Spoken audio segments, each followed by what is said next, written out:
Today, officials in San Marcos announcing an arrest in a deadly apartment fire that killed 5 people back in 2018. One of them was a Texas State University student from Pasadena. Jason Miles joins us live. And Jason, we heard from some of the families of the victims today.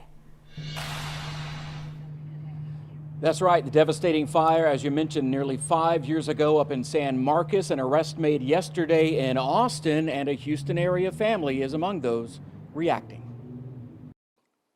Dad David Frizzell wore a photo of daughter Haley during a news conference today in San Marcos. 5 a.m. phone calls are terrible. He recalled the morning he learned Haley was missing after this devastating fire at what were the iconic Village apartments. Going to every emergency room, going to every hospital, begging for Jane Doe to be your daughter is an absolutely horrendous experience.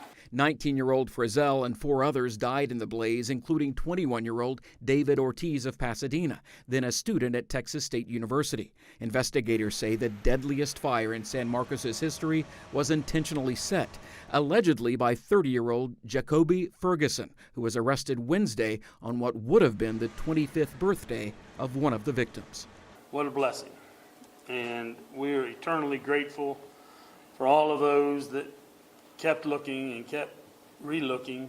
Officials credit a fresh set of eyes by the likes of the Texas Rangers and ATF with helping to identify Ferguson, who lived at the San Marcos apartments at the time, although they're not discussing a possible motive. We have steadfastly maintained to ourselves, the victims and their families, and to our community that we believe this case could be solved. Members of David Ortiz's family started a foundation in his memory which awards scholarships and smoke detectors to Pasadena Memorial High School graduates who attend Texas State. His father told me news of an arrest brings some solace, but the tragedy is still too emotional for him to talk about.